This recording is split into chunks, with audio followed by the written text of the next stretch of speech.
प्यारे बच्चों नमस्कार। आप सभी का स्वागत है श्योर60 के ऑनलाइन प्लेटफॉर्म पे। पिछली क्लास में हमने बायोलॉजी के अंदर टॉपिक पढ़ा था कंकाल तंत्र, और आज मेरे प्यारे बच्चों हम आगे बढ़ते हैं हमारे दूसरे इम्पोर्टेंट टॉपिक पर, जिसका नाम है सर ब्लड यानी रक्त। तो इससे बहुत सारे क्वेश्चन पेपर में पूछे जाते हैं और इसके ऊपर 4 से 5 वीडियो आएगी और उसके बाद ये टॉपिक आपका बिल्कुल क्लियर हो जाएगा, ठीक है ना। तो चलिए ब्लड के बारे में सबसे पहले हम नॉर्मल बातें पढ़ेंगे कि ब्लड के अंदर होता क्या क्या है, वो सारी बातें हमें पढ़ेंगे, ठीक है। तो चलिए सर सबसे पहले हम शुरू करें तो मैंने कुछ पीपीटी बना रखे ताकि हमारा टाइम बच जाए और यहीं से हम चीज़ों को आगे लेके फटाफट बढ़ जाए, है ना। तो सबसे पहले हम बात करेंगे कि रक्त का अध्ययन क्या कहलाता है, स्टडी ऑफ ब्लड क्या कहलाता है। तो रक्त का अध्ययन करना कहलाता है मेरे प्यारे बच्चों हीमेटोलॉजी। याद रखेंगे बढ़िया से। ब्लड के बारे में स्टडी करना क्या कहलाता है सर, तो रक्त के बारे में स्टडी करना कहलाता है हीमेटोलॉजी। जब भी हीमेटो शब्द आएगा तो ये ब्लड से जुड़ा होगा और लॉजी का मतलब होता है स्टडी करना। सेकंड क्वेश्चन, यदि हम ब्लड की बात करें तो रक्त एक तरल संयोजी उत्तक है। उत्तक का मतलब होता है प्यारे बच्चों ग्रुप ऑफ सेल। तो ब्लड के अंदर हम पढ़ेंगे अलग अलग बहुत सारी सेल पाई जाती है, जैसे आरबीसी है, डब्ल्यूबीसी है, प्लेटलेट्स है। संयोजी का मतलब होता है कनेक्टिव यानी जोड़ने वाला। तो ब्लड हमारे पूरे शरीर में घूमता रहता है, पूरे शरीर को जोड़ने का ही काम करता है। और तरल का मतलब होता है लिक्विड। तो आपने देखा ब्लड लिक्विड पार्ट होता है। तो कई बार पेपर में क्वेश्चन आता है और पूछेगा आपसे ब्लड क्या है, तो आप बताओगे सर ब्लड है एक तरल संयोजी उत्तक। इंग्लिश वाले बच्चे लिख लेंगे सर लिक्विड कनेक्टिव टिश्यू है ये, ठीक है ना। टिश्यू का मतलब होता है ग्रुप ऑफ सेल। फिर यदि हम उत्पत्ति की बात करें कि ब्लड की उत्पत्ति कहाँ से होती है, तो आप बताओगे मेरे प्यारे बच्चों मीजोड्रम से। कहाँ से होती है? मीजोड्रम से। अब ये मीजोड्रम क्या है, मैंने आपको पीछे भी बताया था जब मैंने आपको बोन्स के बारे में पढ़ाया था, है ना। तो इधर देखो आप ध्यान से, यदि हम बात करें मीजोड्रम की, तो मीजोड्रम क्या है सर। तो मीजोड्रम की यदि हम बात करें तो ध्यान से सुनो। कोई भी बच्चा जब माँ के गर्भ में होता है ना और उसका शरीर बनना शुरू होता है, तो सबसे पहले मेरे प्यारे बच्चों भ्रूण के अंदर 3 परतें बनेगी और उन्हीं 3 परतों को हम जानते हैं। एक का नाम होता है परत का एंडोड्रम, दूसरी का नाम है मीजोड्रम और तीसरी परत का नाम है एक्टोड्रम।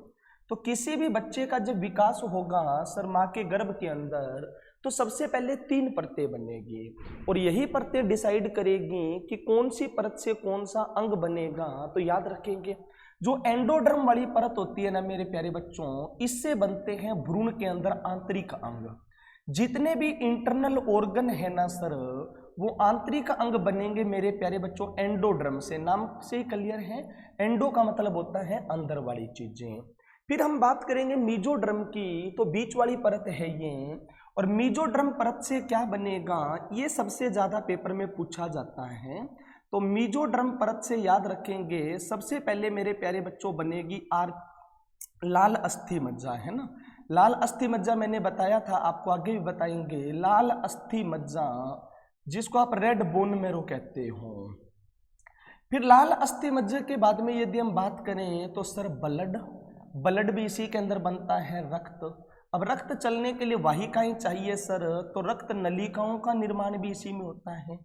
रक्त नलिकाएं जो होती हैं वो भी इसी परत के अकॉर्डिंग बनती है सर, रक्त नलिकाएं। फिर रक्त नलिकाओं की यदि हम बात करें तो हार्ट जो रक्त को घुमाने का काम करेगा, हृदय भी इसी परत के अंतर्गत बनता है। और लास्ट में आप याद रखेंगे सर हड्डियां यानी बोन्स। तो बोन्स के बारे में मैं बता चुका हूँ, और जो मुलायम हड्डियां होती हैं उसी को हम कार्टिलेज कहते हैं।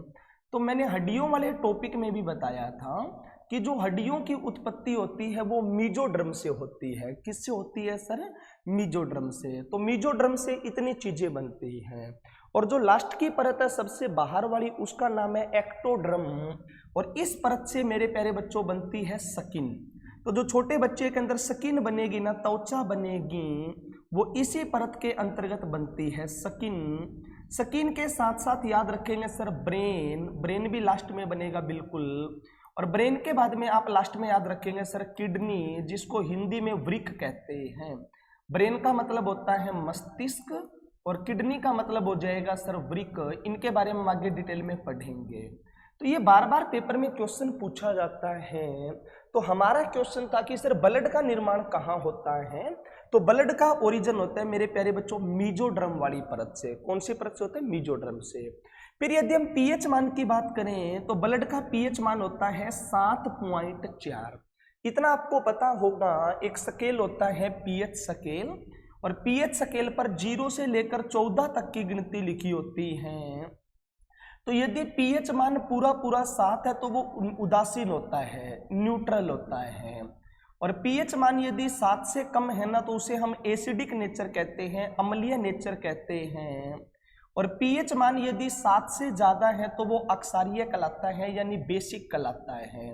तो आप यहाँ से मेरे को बता सकते हो ब्लड का पीएच मान यदि 7.4 है, इसका मतलब ब्लड की प्रकृति देखेंगे तो क्षारीय प्रकृति का होगा, यानी ब्लड बेसिक प्रकृति का होता है मेरे प्यारे बच्चों, याद रखेंगे। बाकी हम पीएच स्केल के बारे में आगे डिटेल में केमिस्ट्री में पढ़ेंगे। रक्त मापने वाले यंत्र की यदि मैं बात करूं तो रक्त मापने वाला यंत्र होता है सर हीमोसाइटोमीटर। हीमोसाइटोमीटर नाम का जो यंत्र है ना सर, उसी से हमें ब्लड की मात्रा का पता चलता है, हीमोसाइटोमीटर। ठीक है ना? तो आपका याद रखेंगे, हीमोग्लोबिन मापना हो या ब्लड मापना हो तो हीमोसाइटोमीटर से मापेंगे। हीमो का मतलब ब्लड होता है, साइटो का मतलब कोशिका, मीटर का मतलब मापने वाला। लेकिन ब्लड प्रेशर मापने वाला यंत्र पूछे बीपी, तो ये मेरे प्यारे बच्चों आपका सफाइगनोमैनोमीटर होता है। क्या होता है सर? सफाइगनोमैनोमीटर होता है। इन दोनों बातों में आपको कंफ्यूज नहीं होना। बीपी मापने वाला यंत्र अलग है सर, और ब्लड मापने वाला यंत्र अलग है। ठीक है? तो हम आपको दोनों यंत्र दिखा भी देते हैं सर, बाकी हम आगे डिटेल में पढ़ेंगे। तो आपने देखा होगा ये जो आपके सामने यंत्र है ना सर, इसी का नाम है हीमोसाइटोमीटर, और इस यंत्र से मापा जाता है सर ब्लड, कि आपके अंदर खून कितना है, वो इसी की सहायता से मापेंगे हम।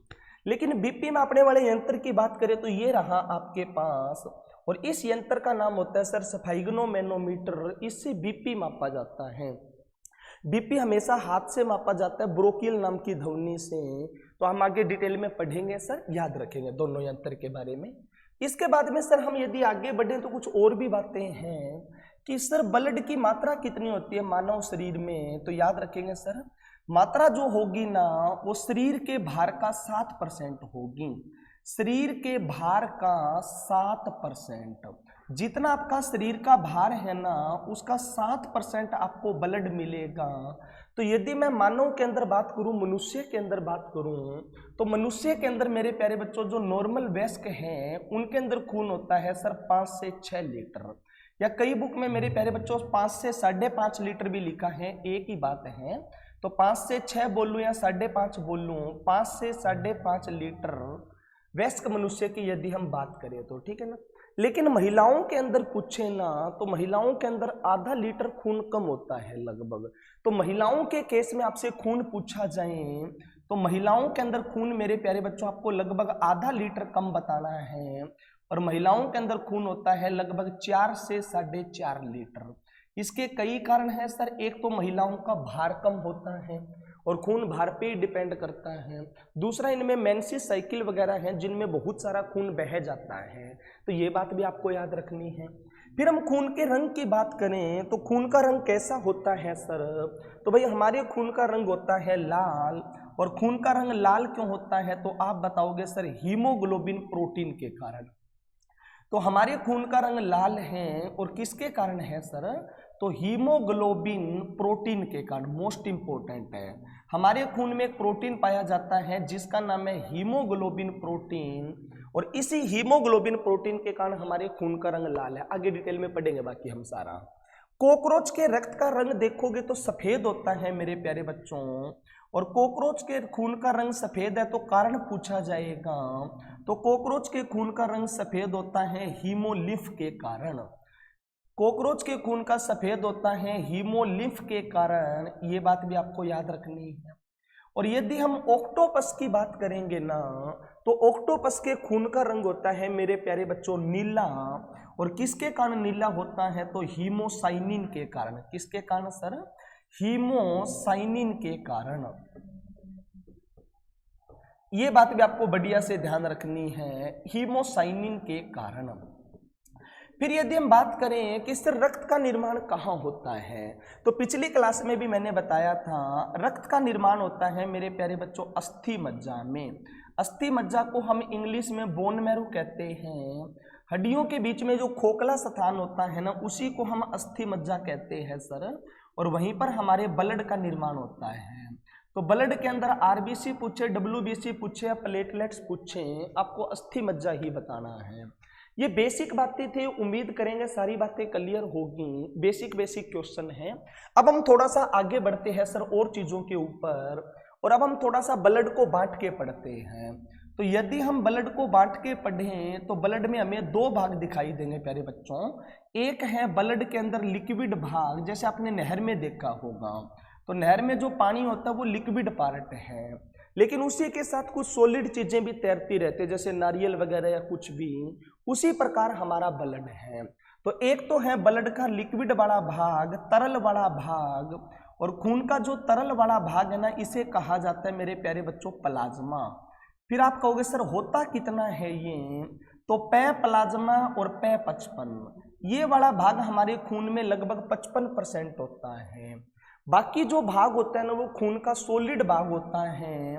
तो सॉलिड भाग कितना होगा, तो 55 यदि वहां पर है तो पीछे बचेगा मेरे प्यारे बच्चों 45%। और इस 45% के अंदर तीन चीजें हमें पढ़नी है जो होती है यहाँ पर, और वो तीन चीजें कौन कौन सी है इस 45% में। तो एक का नाम है मेरे प्यारे बच्चों RBC, red blood cell. Second का नाम है आपका प्लेटलेट्स, क्या नाम है सर, प्लेटलेट्स। और तीसरे नंबर पर होती है मेरे प्यारे बच्चों डब्ल्यूबीसी। तो यहाँ पर हमें तीन चीजें पढ़नी हैं, आरबीसी, प्लेटलेट्स और डब्ल्यूबीसी। इनके बारे में हम डिटेल में पढ़ेंगे। एक बार मैं मोटी मोटी बातें बता देता हूँ। इन तीनों में यदि सबसे ज्यादा की हम बात करें तो वो आरबीसी होती है, ठीक है ना। यदि मैं मेरे प्यारे बच्चों मात्रा की बात करूं तो मात्रा याद रखेंगे सर, सबसे ज्यादा कौन होती है सर, आरबीसी। आरबीसी से कम होती है कौन, तो प्लेटलेट्स। और सबसे कम होती है हमारे खून में कौन सर, तो डब्ल्यूबीसी। मेरे प्यारे बच्चों इनका एक अनुपात भी बताया गया है। यदि हमारे खून के अंदर आरबीसी 600 है ना, तो प्लेटलेट्स मिलेगी 40 और डब्ल्यूबीसी मिलेगी 1। तो आपसे मात्रा पूछी जाए तो मात्रा में सबसे ज्यादा क्या होती है सर, आरबीसी होती है। लेकिन एग्जामिनर कई बार आकार भी पूछ लेता है, तो सिंपल कंसेप्ट है, जिनकी मात्रा ज्यादा होती है वो आकार में छोटे होते हैं। तो यदि मैं आकार की बात करूं तो आकार के अंदर सबसे बड़ी सेल कौन सी मिलेगी, जिनकी मात्रा कम है सर, तो आकार में सबसे बड़ी मिलेगी मेरे प्यारे बच्चों डब्ल्यूबीसी। डब्ल्यूबीसी से छोटे होते हैं प्लेटलेट्स, और प्लेटलेट्स से छोटे होती है आरबीसी।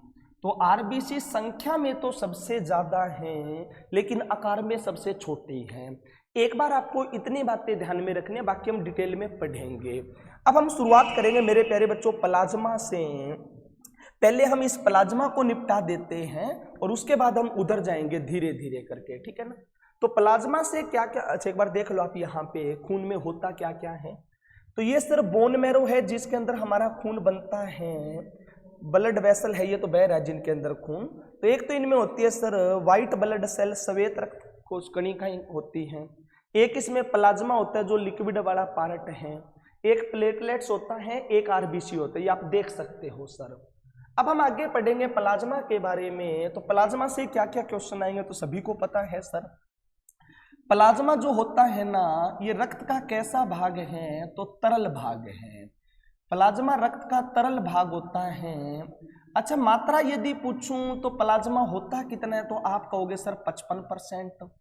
फिर पेपर में क्वेश्चन पूछा जाएगा इस प्लाज्मा का रंग कैसा होता है, तो मेरे प्यारे बच्चों प्लाज्मा का रंग होता है पीला। और ये किसके कारण होता है, तो याद रखेंगे प्लाज्मा का रंग होता है पीला, और पीला रंग किसके कारण होता है, तो बिलीरुबिन के कारण। मोस्ट इंपोर्टेंट क्वेश्चन है। प्लाज्मा का रंग हल्का पीला होता है बिलीरुबिन वर्णक के कारण, बिलीरुबिन नाम के पिगमेंट के कारण ये होता है। अब आप कहोगे सर ये बिलीरुबिन बनाता कौन है, तो आप बताना प्यारे बच्चों, लीवर बनाता है। लीवर को हम हिंदी में यकृत कहते हैं, आगे मैं तुम्हें पढ़ाऊंगा। दो चीजें बनाता है लीवर, एक बिलीरुबिन बनाता है जो पीले रंग का, वो प्लाज्मा को दे देता है, इसी कारण प्लाज्मा का रंग पीला होता है। और एक बिलीवर्डिन बनाता है जो हरे रंग का है, जो पीत रस को दे देगा, तो उसका रंग कैसा हो जाता है सर, हरा। तो बिलीरुबिन के कारण है। अब होता क्या है, कई बार ये बिलीरुबिन बहुत ज्यादा बन जाता है, और ज्यादा बनेगा तो आपके शरीर में पीलापन आ जाएगा, और उसी बीमारी को मेरे प्यारे बच्चों पीलिया कहा जाता है। तो बिलीरुबिन की अधिकता से कौन सा रोग हो जाता है सर, तो बिलीरुबिन की अधिकता से रोग हो जाता है मेरे प्यारे बच्चों पीलिया। और पीलिया की यदि हम बात करें तो इंग्लिश में क्या कहते हैं सर, ज्वाइंडिस। अच्छा, ये भी पूछ सकता है कि पीलिया रोग में कौन सा अंग प्रभावित होता है, तो लीवर प्रभावित होता है। क्या प्रभावित होता है, लीवर। अगले क्वेश्चन की यदि हम बात करें तो प्लाज्मा हमारे ब्लड का लिक्विड पार्ट है, तो इसमें ज्यादातर पानी ही मिलेगा। तो यदि मैं प्लाज्मा की बात करूं ना मेरे प्यारे बच्चों, तो प्लाज्मा में ज्यादातर पानी ही होता है। और प्लाज्मा में पानी होता है कितना सर, तो आप बताओगे 90 से 92%। 90 से 92% प्लाज्मा में पानी होता है, और बाकी जो 8% भाग बचा है ना, उसके अंदर आपको कुछ प्रोटीन पाए जाएंगे और कुछ खनिज पदार्थ पाए जाएंगे लगभग। और इसी 8% में जो प्रोटीन है वो आपसे पेपर में पूछे जाएंगे कि प्लाज्मा में कौन कौन से प्रोटीन होते हैं, तो ये इंपॉर्टेंट है। बाकी बचे हुए पार्ट में आपको प्रोटीन मिलेंगे, अब वही हमें देखने हैं। तो यहाँ पर मैं मेन लिख देता हूँ, है बहुत सारे, लेकिन पेपर में कौन सा आएगा, तो प्लाज्मा में प्रोटीन याद रखना सर। प्रोटीन का नाम है मेरे प्यारे बच्चों फाइब्रोनोजेन। क्या नाम है सर, फाइब्रोनोजेन। प्लाज्मा के अंदर एक प्रोटीन पाया जाता है जिसका नाम है फाइब्रोनोजेन प्रोटीन। देखो, दूसरे प्रोटीन का नाम है मेरे प्यारे बच्चों थ्रोम्बिन प्रोटीन। क्या नाम है सर, थ्रोम्बिन प्रोटीन। अब ये सारे लिखने की जरूरत नहीं है। देखो, एक होता है फाइब्रोनोजेन, एक होता है फिब्रिन, इसी का छोटा रूप है। एक होता है थ्रोम्बिन, एक होता है प्रोथ्रोम्बिन। ठीक है, सारे नहीं पढ़ने। और एक यदि हम बात करें तो यहाँ पर प्रोटीन होता है जिसका नाम है सर एल्ब्यूमिन। क्या नाम होता है भाई, एल्ब्यूमिन प्रोटीन। ठीक है ना, एक ग्लोबुलिन भी होता है। इतने नहीं याद रखने आपको। अब इनके काम क्या है, तो सबसे मेन फाइब्रोनोजेन है। फाइब्रोनोजेन प्रोटीन का काम होता है मेरे प्यारे बच्चों ब्लड क्लॉटिंग का। ये जो प्रोटीन है ना, ये रक्त का थक्का जमाने का काम करता है सर। इस प्रोटीन का काम होता है मेरे प्यारे बच्चों रक्त का थक्का जमाने का। और ये रक्त का थक्का कब जमाएगा, तो चोट लगने के बाद। आपने देखा ना, चोट लगने के बाद 2 से 3 मिनट में खून ऑटोमेटिक बंद हो जाता है, उसी को हम ब्लड क्लॉटिंग कहते हैं। और ये काम कौन करता है, तो सर फाइब्रोनोजेन करता है। ठीक है, यदि हम थ्रोम्बिन की बात करें तो इसका काम भी यही है, तो ये ज्यादा इंपॉर्टेंट नहीं, इसको आप छोड़ भी सकते हो। एल्ब्यूमिन का काम क्या होता है मेरे प्यारे बच्चों, तो इसका काम होता है सर ये रक्त को बहने में मदद करता है। ठीक है ना, इंग्लिश में यदि मैं लिखूं तो ये ऑस्मोटिक प्रेशर बनाता है। ऑस्मोटिक प्रेशर बनाने का काम करता है सर, यानी खून के अंदर दाब बनाने का काम करता है। और भैया दाब होगा तभी तो खून बह पाएगा, यानी ये रक्त को बहने में मदद करता है। जैसे आपने देखा हमारे घर के बाहर नाली होती है, और उसमें कोई आपने देखा सॉलिड पार्ट है तो खून बह नहीं पाता या पानी बह नहीं पाता, रुक जाता है। इसी प्रकार हमारा खून भी चलता चलता रुक जाएगा सर, क्योंकि इसमें भी सॉलिड पार्ट है, लेकिन रुकने नहीं देता सर। कौन नहीं देता, तो एल्ब्यूमिन प्रोटीन। ये ऑस्मोटिक प्रेशर बनाने का काम करता है मेरे प्यारे बच्चों, ताकि खून बहता रहे। अब गौर से सुनो, खून का थक्का जमाने वाली कई चीजें हैं जो पेपर में पूछी जाती हैं। अब यहीं पर मैं सारी बातें क्लियर कर देता हूं। देखो, प्रोटीन पूछें तो फाइब्रोनोजेन बताना है आपको, लेकिन कई बार विटामिन पूछेगा और खून का थक्का जमाने वाला विटामिन पूछे तो आंसर होगा मेरे प्यारे बच्चों आपका विटामिन के। खून का थक्का जमाने वाला विटामिन पूछे तो विटामिन के लगाना है। खून का थक्का जमाने वाली कोशिका पूछे तो खून का थक्का जमाने वाली कोशिका होती है मेरे प्यारे बच्चों प्लेटलेट्स। प्लेटलेट्स का काम होता है खून का थक्का जमाने का। और खून का यदि थक्का जमाने वाला तत्व पूछे तो खून का थक्का जमाने वाला तत्व होता है कैल्शियम। हमारे खून के अंदर कैल्शियम होता है, हड्डियों में भी कैल्शियम होता है। तो ये बातें मैं बार बार आपको नहीं बताऊंगा, ये चारों बातें आप एक साथ याद रखेंगे कि सर आपसे पूछा क्या है।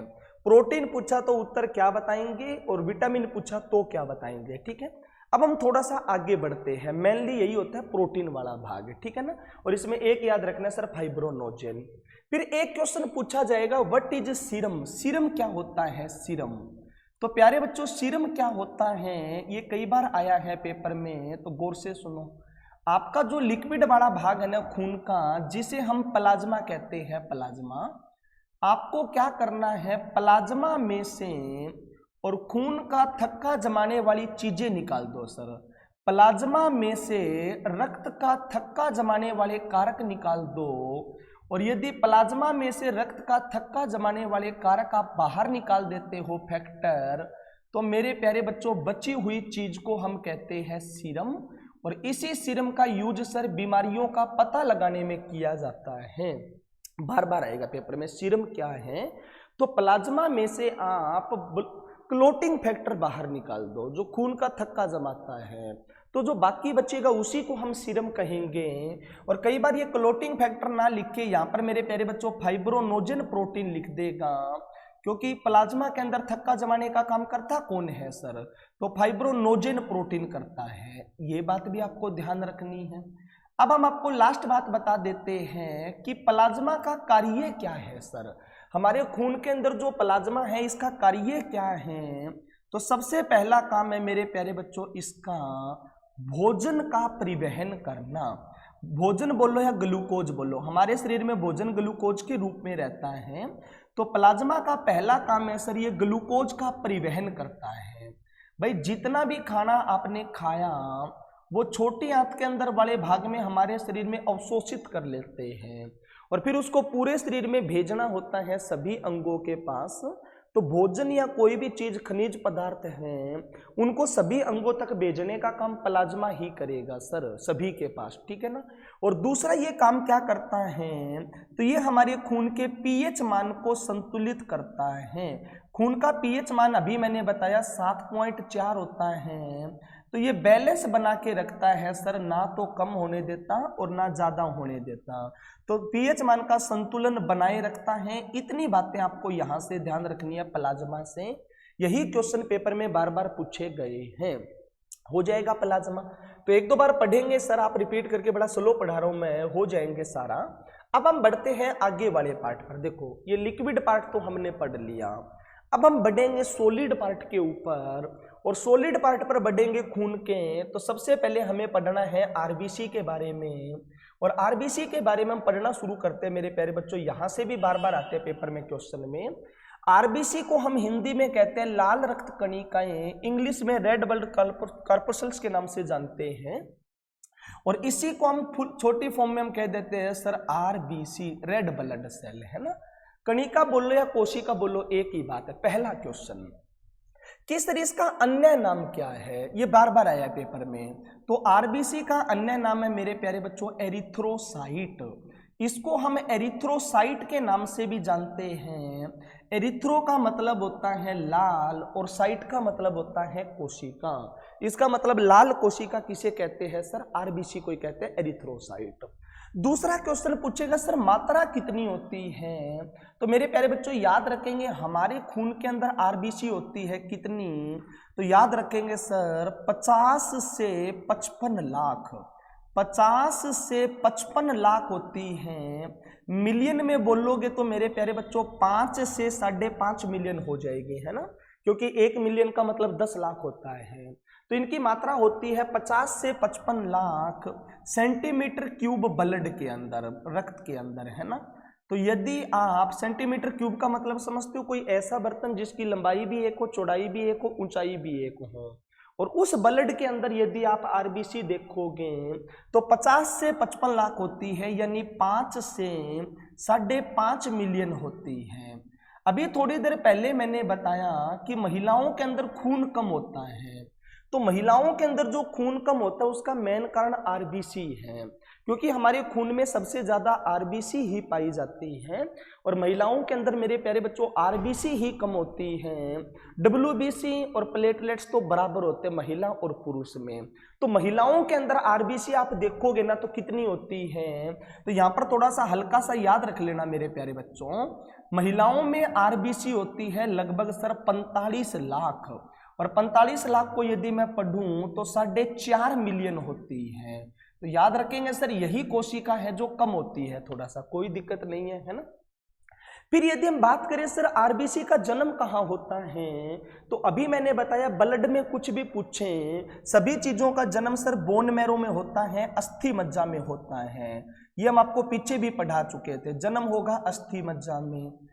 अब जन्म हुआ तो कोई ना कोई जीवन काल भी लिखवा के लाई होगी, तो आरबीसी का जीवन काल होता है मेरे प्यारे बच्चों 90 से 120 दिन।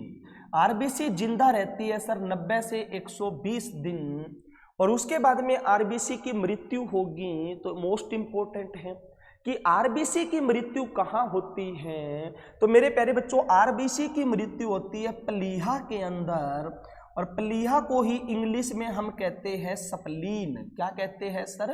सप्लीन। इसी को सिंपल भाषा में तिल्ली भी कहा जाता है। क्या कहा जाता है सर? तिल्ली। तो आरबीसी की मृत्यु होती है प्लीहा में, और जहां पर मृत्यु होगी उसको कब्रिस्तान कहते हैं। तो आपसे कभी भी पेपर में पूछा जाए कि सर आरबीसी का कब्रिस्तान किसे कहते हैं, ग्रेवयार्ड ऑफ आरबीसी, तो आरबीसी का कब्रिस्तान मेरे प्यारे बच्चों प्लीहा को ही कहा जाता है। दूसरा, कभी भी हमारे शरीर में यदि इमरजेंसी लगी और हमारे शरीर को यदि ब्लड की जरूरत हुई, तो मेरे प्यारे बच्चों हमारा शरीर ब्लड है वो प्लीहा से ही लेता है, क्योंकि इसके पास बहुत सारा ब्लड स्टोर होता है। इसीलिए इसे हम ब्लड बैंक ऑफ बॉडी भी कहते हैं। दोनों क्वेश्चन मोस्ट इंपोर्टेंट है, बार बार आए हैं। तो ब्लड बैंक ऑफ बॉडी आपसे पूछा जाए तो हमारे शरीर का ब्लड बैंक ऑफ बॉडी भी कहा जाता है प्लीहा को।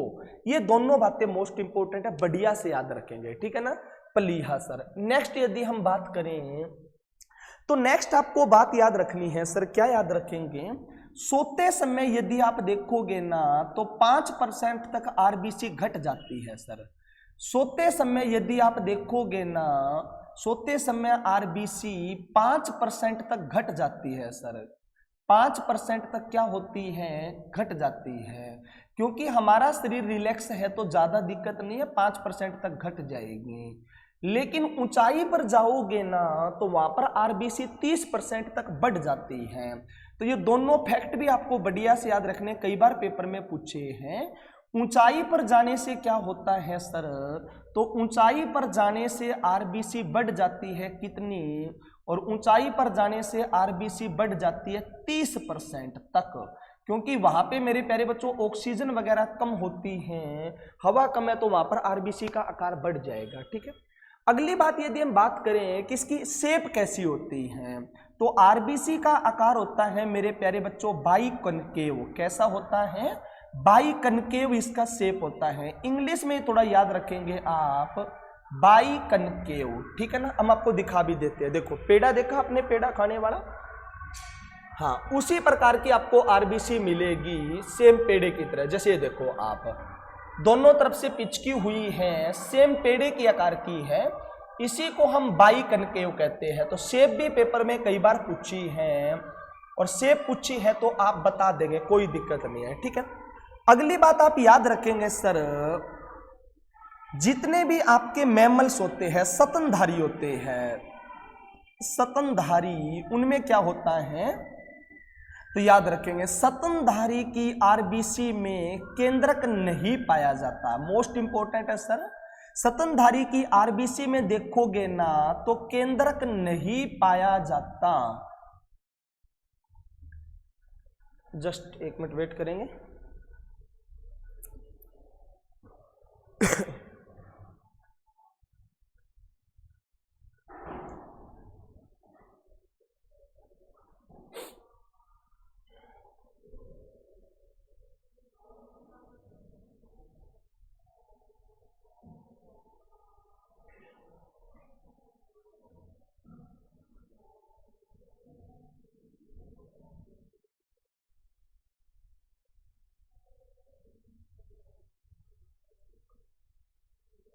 चलो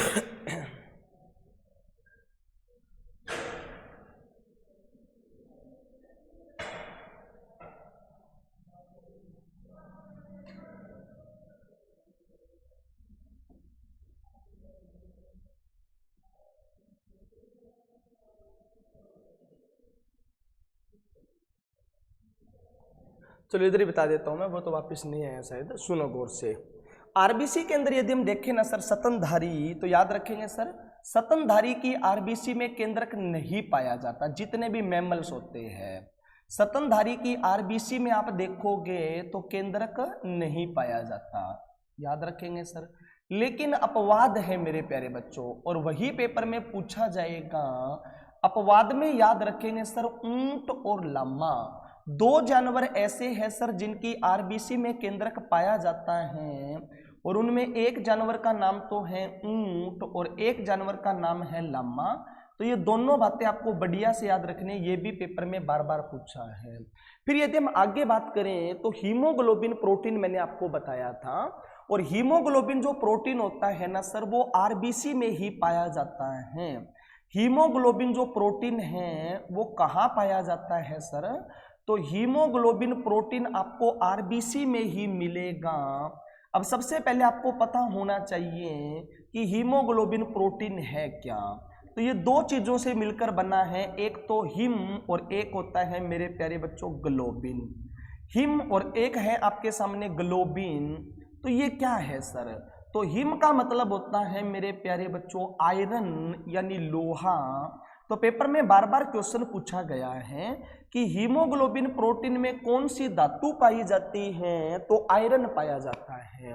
और दूसरा है सर ये ग्लोबिन है, और ये ग्लोबिन मेरे प्यारे बच्चों क्या है, तो ये एक प्रोटीन है। और यही प्रोटीन क्या करेगा, तो यही प्रोटीन आपका गैसों का परिवहन करवाएगा। यही प्रोटीन मेरे प्यारे बच्चों गैसों का परिवहन करवाएगा। तो अभी मैं आपको थोड़ी देर में एक बात बताऊंगा कि आरबीसी का हमारे शरीर में काम होता है गैसों का परिवहन करवाना। जैसे हमने सांस लिया है ना, तो ऑक्सीजन अंदर जाएगी, और उस ऑक्सीजन को हमें फेफड़े तक भेजना होता है, लंग्स तक भेजना होता है। और ये जो सारा का सारा काम करेगा, सॉरी फेफड़े तक तो जाता है, उसके आगे हमें बॉडी के अंदर भेजना पूरे। तो ऑक्सीजन का जो परिवहन करवाने का काम करेगा ना हमारे शरीर में, ऑक्सीजन का फेफड़े से लेकर सभी अंगों तक ऑक्सीजन लेके जाएगा, और फेफड़ों से वापस कार्बन डाइऑक्साइड लेके आएगा। तो ये सारा का सारा काम हीमोग्लोबिन प्रोटीन ही करता है, जो आरबीसी के अंदर होता है। तो आरबीसी का काम आपको पता चला गैसों का परिवहन कराएगा। इसीलिए हम हीमोग्लोबिन प्रोटीन को मेरे प्यारे बच्चों रेस्पिरेटरी पिगमेंट भी कहते हैं। मोस्ट इंपॉर्टेंट क्वेश्चन है, कई बार पेपर में आया है। रेस्पिरेटरी पिगमेंट किसे कहते हैं? पिगमेंट का मतलब होता है सर वर्णक, जो रंग देने का काम करता है। तो श्वसन के अंदर हमारी मदद करता है हीमोग्लोबिन, तो इसे हम रेस्पिरेटरी और पिगमेंट के नाम से भी जानते हैं।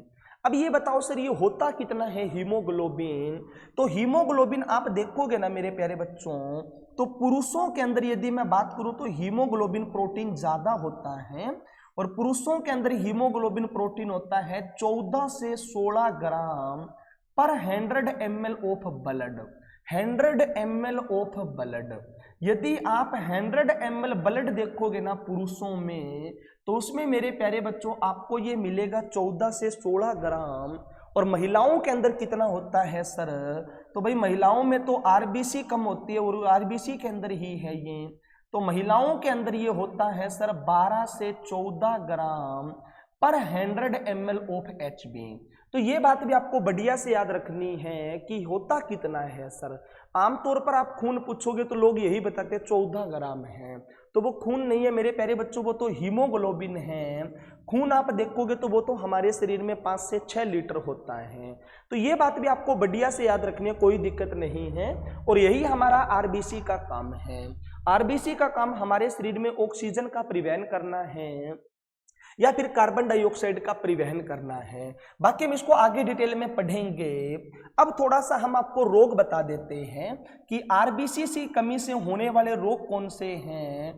तो आरबीसी से होने वाले रोग मेरे प्यारे बच्चों कौन कौन से हैं, तो याद रखना, यदि आपके शरीर में आरबीसी की कमी हो गई है ना, तो आरबीसी की कमी वाले रोग को कहते हैं एनीमिया।